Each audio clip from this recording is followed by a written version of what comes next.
Welcome to the Big Fat Gay Podcast, where we talk about the things that are weighing on our minds. I'm Dan Oliverio, author, public speaker, and chubby chaser. And today I am a post-Christmas pre-New Year's boy. I am all set. I'm enjoying the lull between the two holidays and preparing for an upcoming trip to New York. I'm Trevor Keyson. I'm a super chub, and I'm your New Year baby. I'm got a top hat and a sash and a little white Speedo. And I'm ready to rock in the new year. Hi, my name is Michael Willer. I'm a chubby chaser, and I am a post-Christmas, pre-New Year's Eve boy, which I think makes sense if you think about it. Hey everybody, my name's Don. I'm a big chubby guy living here in sunny Hollywood, and today I am fresh off the rack after having my back stretched after a 13-hour drive yesterday, and I feel like a new human being. Thank you, medieval torturers that helped me repair myself. Good Lord. And I'm feeling much better. Good. Well, that sounds lovely, Don. Just lovely. Sometimes you just need a stretch. How many hours in the car? 13 hours. That was only one way. That's only one way. One way. It took me 9.5 to get there. 13 to come back. Wow. Over Thank you, traffic. Hours of traffic. Oh, goodness gracious. Yeah. Well, thank you everyone for joining us once again. We want to say thank you to our patrons, our Patreon listeners and partners. Remember to save 15% off your bearskin order with the promo code BigFatGayPod. And you can use our Big Fig link to get a Big Fig mattress. That's available on our website. Also, remember, we have a Discord where you can participate with us anytime, day or night. There's always somebody stuff going on there. Talking something up, and there's always stuff going on. And then, of course, our newsletter, which just came out recently and will come out again, I hear. It's been foretold. Let's play that beautiful bean music. Are they penguins? Are they beans? Who can say? Penguins are stirring the pot, they're making the beans, and they are spreading the news that DXL is merging with Full Beauty, aka KingSize Direct. KingSize. Oh my God, it's official, it's official. The headline was a little confusing because I know them as KingSize, right? Yeah, and by doing this, they are creating a $1.2 billion extended size business. Jesus. So it's confusing because Full Beauty is the kind of parent company that does Full Beauty and KingSize Direct, which I didn't realize was founded in 1910. Yeah. No idea. I mean, I knew they've been around for a long time, but I didn't realize that long. So this was announced December 11th. The deal is set to close the first quarter of 2026. There's a lot of moving pieces. But I don't know how I feel about this because I love DXL, but I do not love KingSize. Yeah. And I was like, oh, well, does this mean KingSize is going to get better? But given how everything goes when it becomes a monopoly or private equity or whatever, I am afraid that it's just both are going to get worse. Yeah. Just before we went live, I went online to do a search for other big and tall retailers because KingSize and DXL are the only two I can think of off the top of my head. Mm-hmm. I found one called Big Planet, which was completely useless because half the links to it go to Amazon and the other half are dead. Oh. And the other one was something called Cutter and Buck, which opened up to a website where the cheapest item on the page was an $80 polo shirt. They're known for their high-end clothing, and so maybe they have an extended line. I'm worried about what this means to the big and tall buyer because in a monopoly, that doesn't seem to go very well for the consumer ever. Yeah, but see, capitalists have figured out that competition is expensive, and it's much better to just buy your competition. So the CEO of Full Beauty released a statement, along with the announcement of the merger, and part of it is he is addressing or recognizing the fact that they've seen a shift in buying habits where people are trending much more towards like entry-level price points. I don't know if they intend to do something about that. I think he's sort of in the space of like, yeah, and we've seen that and we're going to whatever. There's no real plan yet. But like, it's there. It's sort of still on them to actually respond to it accordingly. Yeah, I mean, so Fogarty's statement was very jargony, like jargon, business jargon. Yeah. But he does mention the digital scale fit proprietary technology that we talked about in our last episode, that DXL is now doing this body scanning, which once again, I'm like, I don't know how I feel about this, but it gives me hope because if DXL is bringing this data from all this body scanning to KingSize, I feel like that might resolve a lot of the issues KingSize has with just fit in general. Yeah. Big sizing issues there. But let's be clear, this is not to help the consumer. No. This is to help the company, which may end up helping the consumer. It's meant to minimize the back and forthing of shipping. So, you have to buy 3 sizes to figure out which one that fits, and you send the 2 back. So it's meant to cut that down, I'm sure. And DXL has had losses for the last couple of years and higher than expected this year. So it feels like a move on their part was kind of necessary. Like something had to change. I feel like, and I don't have hard numbers to back this up, but I do feel like the last few times that I've gone to DXL, the prices have been rising astronomically. Yeah. Well, because you're supporting more and more layers of corporate administration. Exactly. So I can't afford to make the clothing investments that I did before because my clothing buck doesn't go as far as it did at DXL while it was a competitive business. I don't expect to see the prices go down from this. I just don't. I don't see how that would happen. And gone are the days, I remember where it wasn't that long ago. I mean, maybe 25 years ago, where there was such a thing as a mom and pop big and tall store. And that just doesn't exist anymore. Yeah. I don't know. I'm curious to see where this goes. I mean, I think it's done. Like, it's not done, but I don't see anything like falling apart with this deal. Yeah, they both seem to want it pretty bad. Well, and more importantly, the government's not going to step in and stop this because it doesn't affect enough consumers probably on their part. I mean, there are bigger monopolies they're trying to stop, and they're not even trying to really stop monopolies. Yeah, They're not trying that hard, and it doesn't rise to that level. Yeah, I would be shocked if they tried to intervene. But I don't know. I do want to hope that this will improve KingSize just because it couldn't not. I have some stuff from there that's fine. I have some other stuff that is completely whack. So yeah, KingSize is sort of notorious for just like you're playing roulette. All right, so I need someone to rescue me from all this corporate malaise. Yeah. Eagle, take us away. Fat Watch 2026. Yep, that's the number. We're there. Quotus interruptus. 5 years. 5 whole years. Michael, where's the Eagle taking us today? In Fat Watch, we have an article on WebMD titled Jessie Diaz-Herrera Save the Last Dance by Michelle Jordan. And it's focusing on their subject, Jessie Diaz-Herrera. Sorry, Herrera. There we go. I love that you're saying it right. I'm so proud of you. David, you can leave that in because why not? She is a dancer, and she has her story that they've shared. They have a video where she kind of just like shares her whole story of like growing up, on the fatter side and being really into ballet, and then eventually kind of getting pushed out of the ballet world because of, ballet's obsession with ribs. Yes. Yeah, with ribs. Thank you. That's really well said. Ribs and vertebrae. And then growing up and kind of like working all the way around to the other side where she has eventually started her own like dance troupe and has her online presence for Free the Jiggle, which is her dance courses. But the article itself, the reason why it's in WebMD is that she's talking more specifically about her experiences with medical anti-fat bias and what she does about that and like how she tackles it and really just echoing the like, I feel like very valuable, very simple rallying cry of like weight and health not the same. Yeah. You can be fat and healthy. You can be skinny and unhealthy. These are not causal. So, she goes into some of her experiences around that, but really just hammering home, like, if my visit is not directly about my weight already, I will say no when they ask to weigh me, all of those kinds of things. And it's just great to see that in, a major publication. Granted, the link is still webmd.com/obesity/patient voices. I mean, so that kind of still feels gross, but on the other hand, how great that if you clicked on that, you'd see a positive message. Yeah. As opposed, what else you can do to starve yourself. Yeah. That's true. 100%. This is absolutely a good thing. One of the things I really loved about this article is that it really underlined for me that this course was not a dance your way to fitness class. Exactly. Yeah. It was a come here and dance and have fun.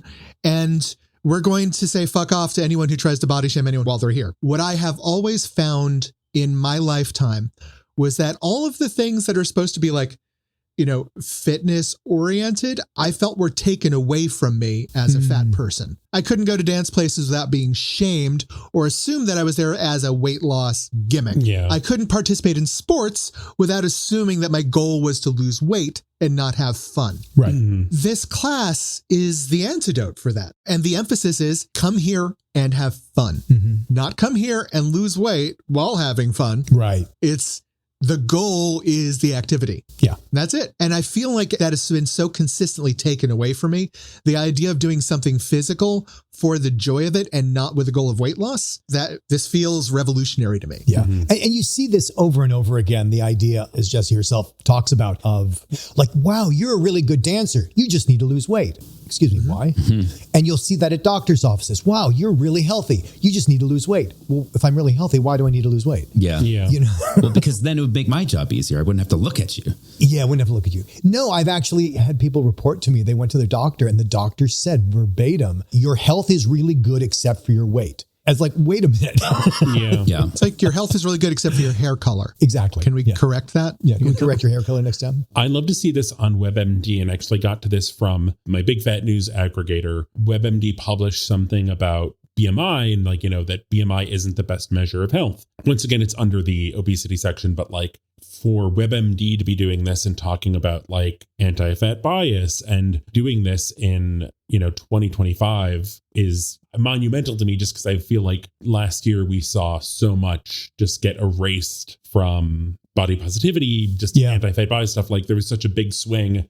And for WebMD to be actually, let's publish some new stuff. And that it's not and that's why you should talk about your doctor to GLP-1 medications. It's just nope, anti-fat bias is a thing. Different bodies have different needs. It's great to see. You love to see it. Yeah. It's very slime free, unless the word obesity is triggering. But besides that, the actual article, and Jessie obviously is a really great communicator. You get to see some of her dance moves in their video. And obviously you can follow her to her social media and see more of that. I love that she tells the story of how they named the class Free the Jiggle, which was calling out embrace the jiggle. And then somebody shouted free the jiggle. And then she was like, yeah. And then that just stuck.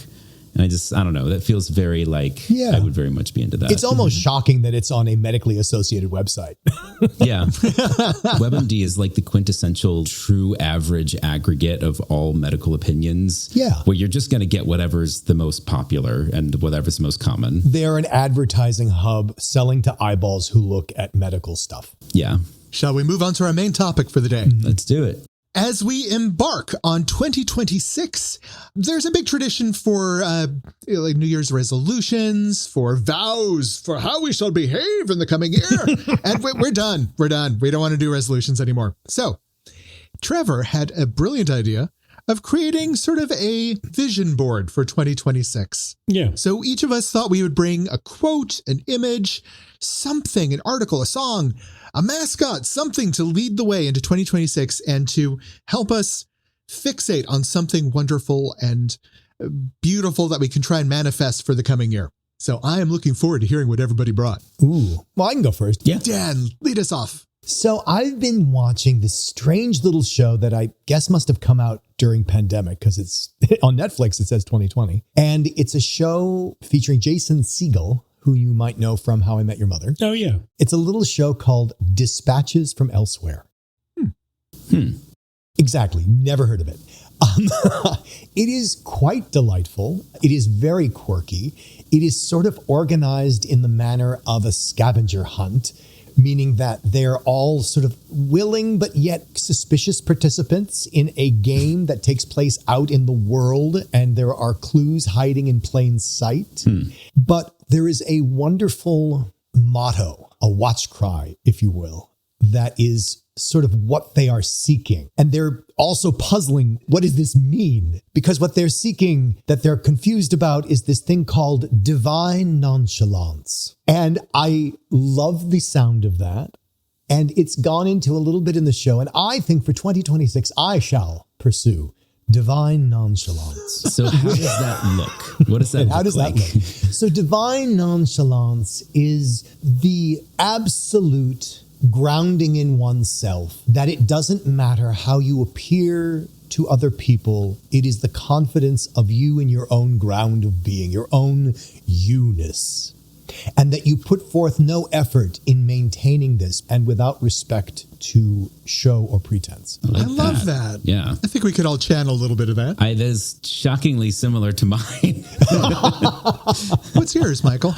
Well, it's good that Dan went first, because mine is from Stranger Things season 5, and that is still very, very new and recent, and I don't want to drag anybody through spoilers. So I was going to first ask if the three of you have seen it, if you are intending to see it. I am, and I have not. Okay, then I will not dig too much into this, but the phrase that I highlighted, which is just a line as part of this moment, was reflecting on yourself as being capable of being carefree and fearless and loving every part of yourself. Yeah. And there's a lot more there. If you have already seen it, just look for Robin's speech. That was the moment. Is there a phrase that captures it? It's a whole monologue. It's all monologue. And I certainly wouldn't want to read too much of it because I think it's a big, cool moment. Yeah. But suffice to say that it hit me like a Mack truck. That whole episode did. And ever since then, I have been in the exact same mindset that Dan just described, which is why these kind of dovetail nicely. Like it's described differently, but it is almost the exact same thing, which is if you can throw off the stuff that weighs you down, that costs you all of the effort to try and be some other kind of way and just be yourself, like actually be yourself, things get, I don't want to say easier necessarily, but like they will be what they're meant to be. And that's probably the best result you can hope for. I have one. I have a couple things, but I have one that I feel like kind of goes into we're vibing, we're swerving. And this is, I guess, kind of like a mascot or at least like a discography of Cass Elliot. Oh, yeah. Just because like I really at various points in my life, especially like since pandemic, kind of have returned to a lot of her music because I feel like it's just very hopeful and embracing differences, like specifically the songs Make Your Own Kind of Music. Yeah, I was just thinking that. That's such a good song. And Different, which actually came up in my Instagram reel of her on HR Puffin Snuff. Or Puffin Stuff? Puffin Snuff? HR Puffin Stuff. That's the S&M version, Don. Yes. I think that there's a XTube channel out there with that name. I'm pretty sure. But her singing the song Different, dressed as a witch. Oh, lovely. This was kind of something I had a moment during pandemic, A New World Coming. I have seen for the first time in a long time, just like a lot of people with kind of hope going into the new year, which I've just been kind of surprised to see. And like in like all sorts of different eras, it's not like all one like artists I follow. Like it's all these different kind of facets of media and just social circles and everything. Yeah. What's consonant with what Michael and I talked about is a song like Make Your Own Kind of Music. Yeah. What is it that you pulled away? Is it that same theme or is it slightly different for you? I think it's embracing differences and finding your own way and just really kind of like in doing that also looking forward of what's next. Yeah. I like that. Looking forward to something for the first time in 84 years. Well, I brought a quote. So I graduated from a very small high school class. I had a graduating class of 9. Yeah, wow. We had yearbook pages dedicated to each of us rather than a yearbook picture because you gotta fill a room. Oh, God. Yeah. I actually had this quote on my page. It was one of several, and I am trying to bring this quote back into my life because 2025 nearly killed it in me. The quote is, "Despite everything, I believe that people are really good at heart." And the person who wrote it was Anne Frank. And if she could write that after experiencing the things that she experienced, I can try and channel that through some of the stuff we're doing right now. Yeah. And for me, that means attempting to find grace in myself to forgive, including some people I don't think deserve it. Well, it's not about them.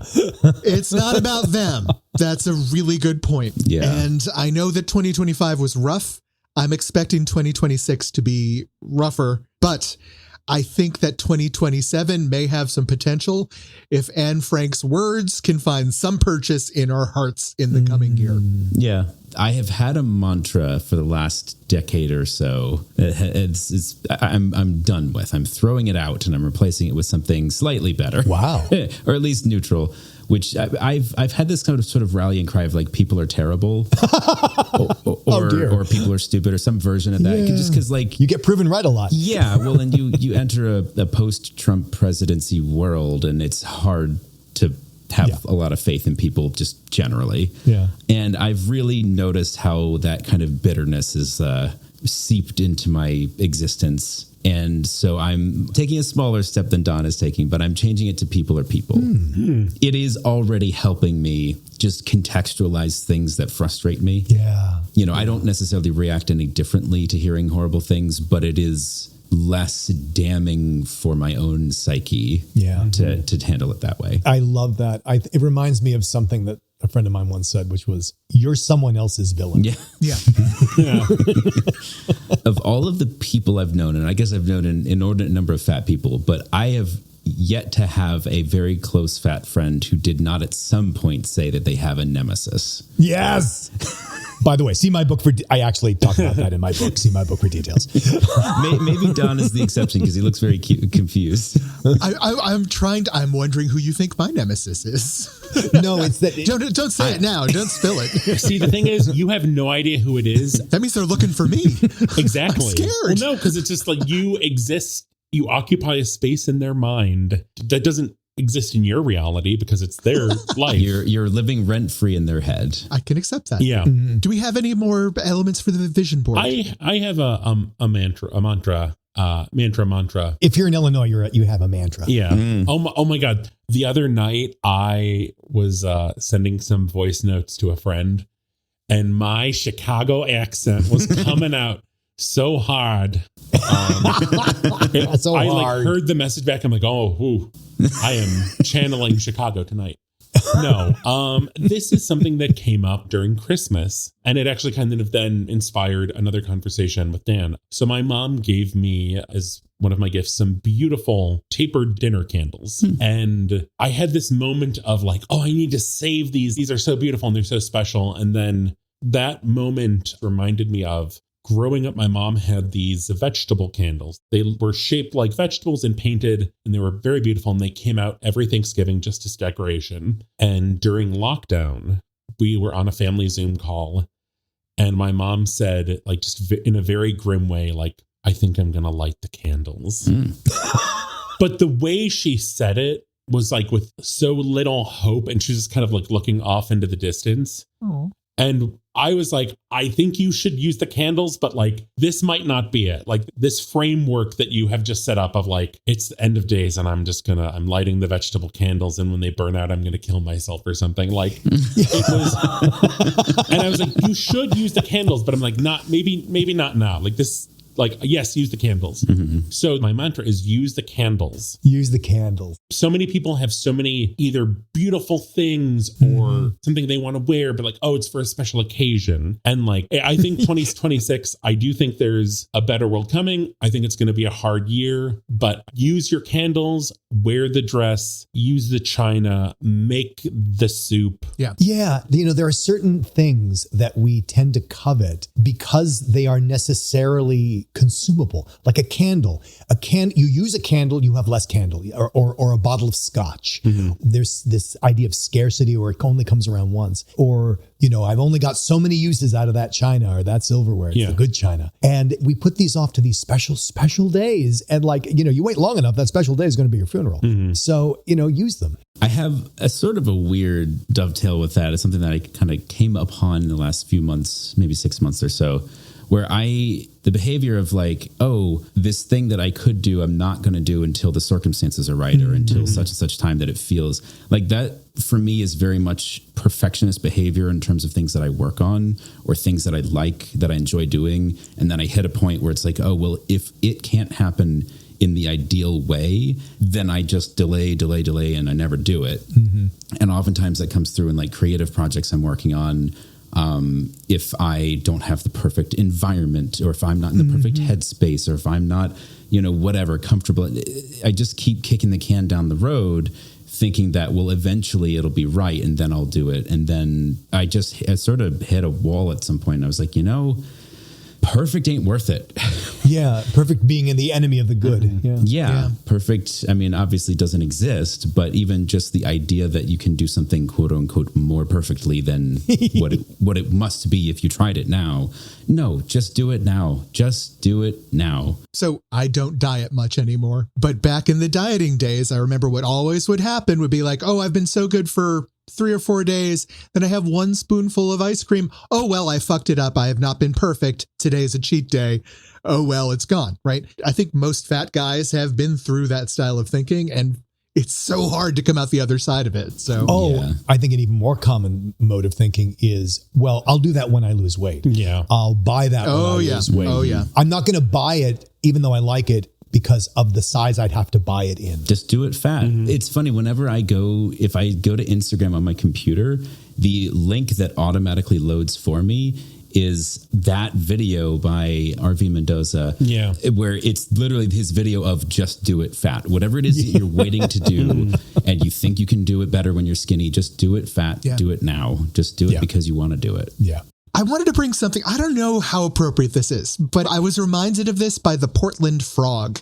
That's the inflatable suit that people have been wearing at protests that makes fun of the entire situation, right? It makes it a little crazy. And I wanted to share with people something from 10 years ago that I was reminded of, and that is the Hawkeye Initiative. In comic books, it's been very common for female characters to be drawn in sort of ridiculous positions. I remember this now. Yeah. That emphasize their butts and their boobs while they're fighting, doing these sort of ridiculous over-the-top things. It's like contorted into impossible shapes just so you can see their ass. Exactly. Okay, and it looks ridiculous when you can actually see it. So the Hawkeye Initiative was a website where fans came together to redraw some of those famous comic book art scenes with the male character Hawkeye, made famous in the Avengers, assuming all the poses of these women in ridiculous positions. Yeah, and just gender swapped it. For 10 years, that has lived in the back of my head. And every time I see the most absurd, over-the-top awfulness things, the Hawkeye Initiative comes back and lives in my head just for a minute as I redress it in something absurd. So in 2026, when we're going to be seeing some messy stuff, revisit the Hawkeye Initiative and see how to redress some of these images to try and shame some of the people who have originally brought them about, or recontextualize them in some way. Yeah, or make it more palatable for yourself. Yeah. I think it was Mel Brooks. I'm pretty sure it was him. He was asked in an interview, "You're a Jew and you're making fun of Nazis? How can you treat it so lightly? How can you make it so frivolous?" And he said, it's because the thing that authoritarians hate the most is being made fun of or diminished in a comical way. It is the thing that they absolutely cannot abide, because anything else they can turn around and shoot back on you. But this, where they are being minimized and trivialized, is anathema to them. And he says that's why it's important. Never forget, in The Emperor's New Clothes, it's the laughter that takes apart the emperor. Yes. Yes. Revenge through ridicule. Oh, I love it. I just Googled it real quick, and yeah, it is Mel Brooks. Trevor.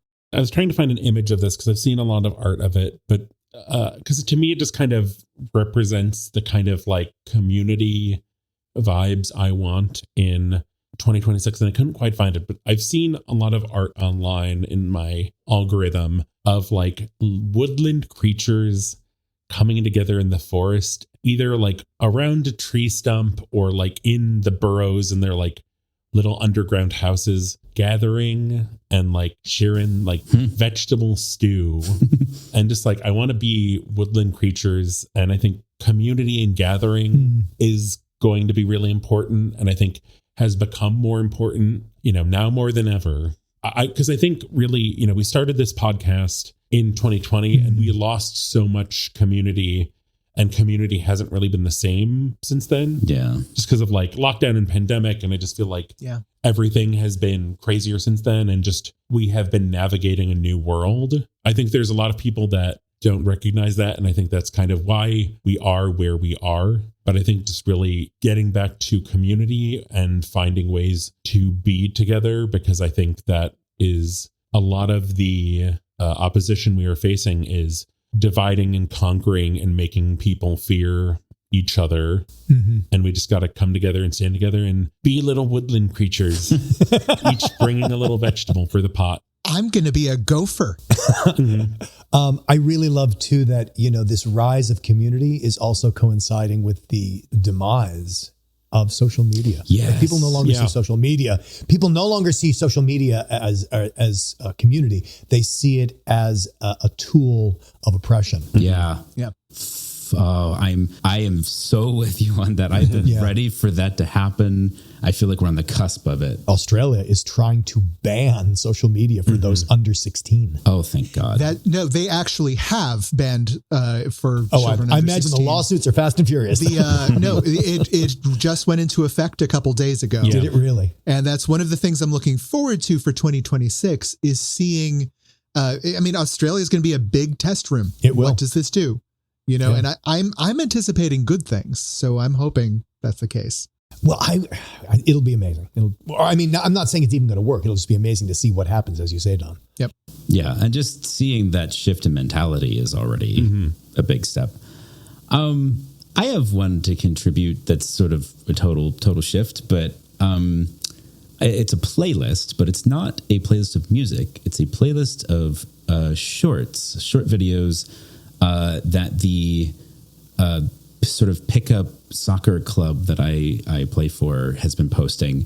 So any longtime listeners will know, like my sort of physical fitness / health journey has been quite turbulent over the last 5-6 years, and haven't been able to play soccer for most of that time. And something I love doing, and recently was able to start doing again finally, and it's been fantastic. I've been sort of wavering back and forth on some things and trying to I'm still finding a sweet spot on what works, but they've been posting clips of just things that happened during the games, and a lot of them have me in them. Oh. And it's been very, cool and fun and interesting and gratifying to see I have evidence of me playing really well, and you can kind of see me in context with other people and these moments. And what the last one that the guy posted, there was a teammate of mine, I was playing goalkeeper, and he literally was best goalkeeper I've ever seen.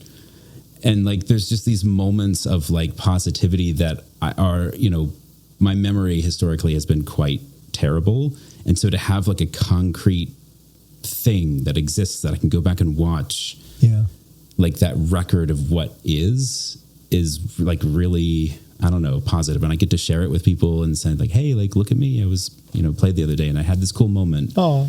And that just, it makes me feel good and makes me feel optimistic, even though I'm still working out some of those health issues.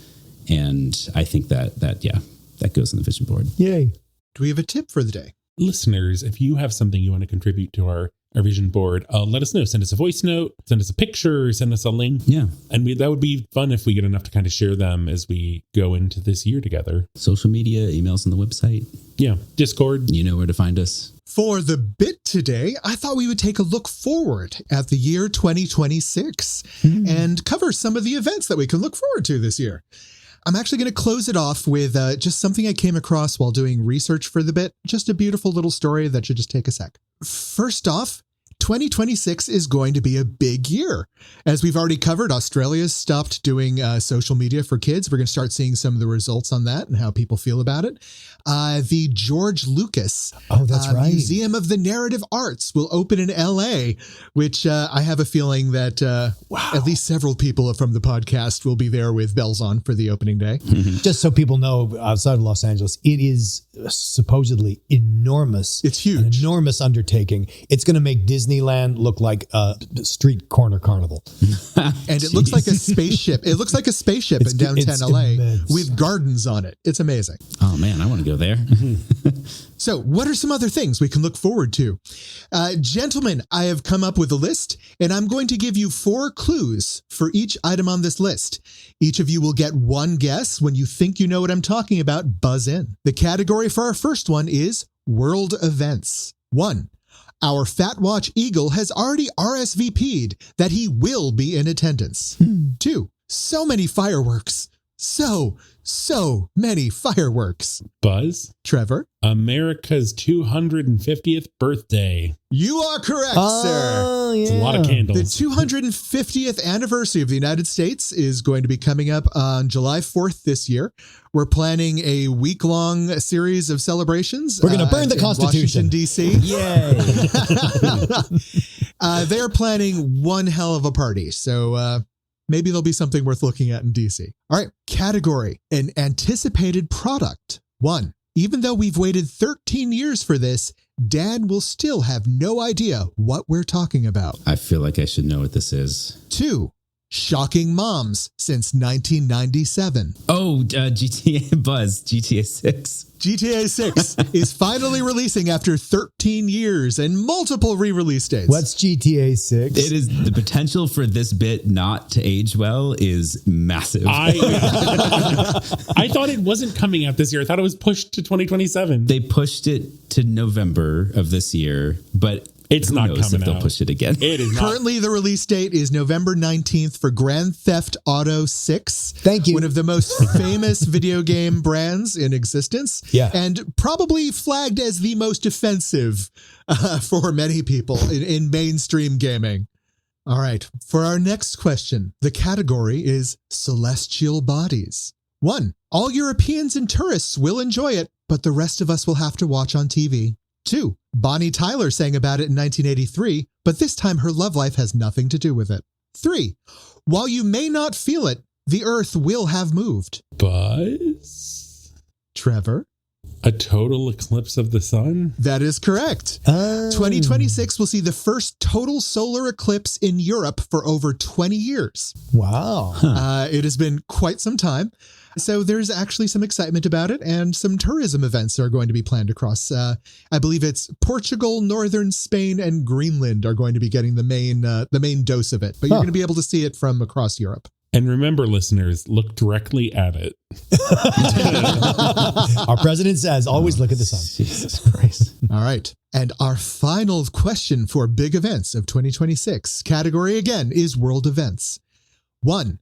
Not 5 golden rings like we've been hearing about lately, but similar. 2. It'll be a cold day in hell. Oh. Or at least Italy. Oh, no. What? 3. While a lot of these folks have struggled on thin ice, it's all downhill from here. Buzz? Trevor? The Winter Olympics? Winter Olympics in Milano Cortina, Italy in 2026. So while I was doing research for this, though, I came across one quick news article that I just have to share with you. I think this is pretty cool. Construction on the world's strangest and most mesmerizing Catholic church began in 1882. Master Catalan architect Antoni Gaudi took over the following year and devoted the rest of his life to the project, but he died in 1926 with the Sagrada Familia less than a quarter complete. Over 100 years later, it will finally be finished. The realization of Gaudi's near psychedelic vision, the most extraordinary personal interpretation of Gothic architecture since the Middle Ages, has been the work of generations.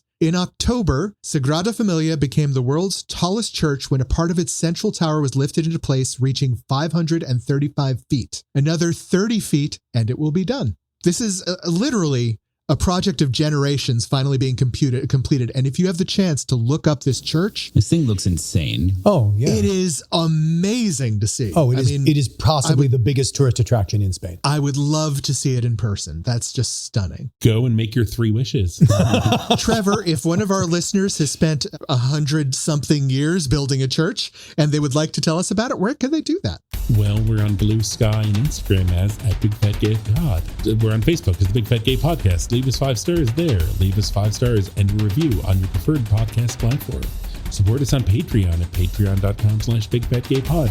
See the articles we talked about at www.bigfatgaypod.com, baby. Maybe it's New Year's No, wait, this is coming up way after New Year's Day. It's the week after New Year's Day. You're feeling the vibes. You're inspired. You want to leave social media. You're not going to Blue Sky or Instagram to see us. Get out of there. You're putting down your phone. You're listening still because you got your AirPods going. You're going to pick up a vegetable and just follow Gopher Dawn into the woods because we're making stew, baby. So enjoy. Happy 2026, everyone. Super Happy 2026.